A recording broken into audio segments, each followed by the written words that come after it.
લોકસભા ચૂંટણી અંતર્ગત ગુજરાત રાજ્યની 26 બેઠક માટે 7 મેના રોજ મતદાન યોજાનાર છે, ત્યારે ડીસામાં લોકશાહીને મજબૂત કરવાના હેતુથી લોકસભાની ચૂંટણીમાં 100% મતદાન થાય તે માટે નવજીવન બીએડ કોલેજના વિદ્યાર્થીઓએ અનોખો પ્રયાસ કર્યો।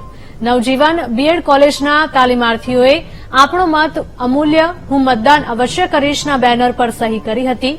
આ કાર્યક્રમમાં યુવાનોમાં મતદાન માટે જાગૃતિ આવે તેવા હેતુથી સેમેસ્ટર 2 ના તાલીમાર્થીઓએ અલગ અલગ થીમ ઉપર આકર્ષક ચિત્રો દોર્યા હતા, જેમાં હું મતદાન કરીશ, બીજા લોકોને મતદાન કરવા પ્રેરિત કરીશ, 100% મતદાનનો હું સંકલ્પ લઉં છું, તેમજ લોકશાહીના આ પર્વમાં ઉત્સાહથી ભાગ લઈશ તેવા સંદેશા અને લખાણ સાથેના ચિત્રો દોરવામાં આવ્યા હતા।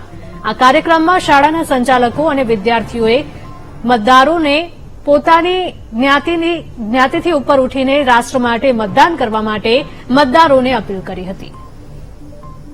આગામી મે મહિનામાં લોકસભાની ચૂંટણી આવી રહી છે, જેમાં સંપૂર્ણ 100% મતદાન થાય તે હેતુથી અમારી શ્રી નવજીવન બીએડ કોલેજમાં મતદાન જાગૃતિ ચિત્ર સ્પર્ધાનું આયોજન કરવામાં આવ્યું છે।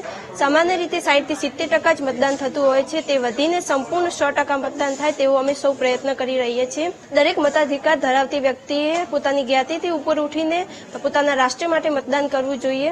અમે 110 તાલીમાર્થીઓ ભેગા મળીને વ્યક્તિગત રીતે બીજા 10 લોકોને મતદાન પ્રત્યે જાગૃત કરીશું એવા અમે શપથ લઈએ છીએ। લોકસભાની ચૂંટણી આવી રહી છે, ત્યારે મતદાન અંતર્ગત જાગૃતિ વિદ્યાર્થીઓમાં ફેલાય એ અનુસંધાને શ્રી નવજીવન બીએડ કોલેજ ખાતે મતદાન જાગૃતિ અભ્યાસ અંતર્ગત ચિત્ર સ્પર્ધાનું આયોજન કરવામાં આવ્યું છે।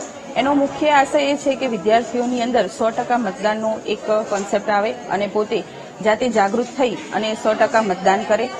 સાથે સાથે વિદ્યાર્થીઓને અમે શપથ પણ લેવડાવ્યા છે કે તેઓ આ ચૂંટણીમાં 100% મતદાન કરશે અને એક સહી ઝુંબેશ પણ અમે અહીંયા કરાવડાવી છે કે જેથી વિદ્યાર્થીઓની અંદર મતદાન અંગેની જાગૃતતા ફેલાય।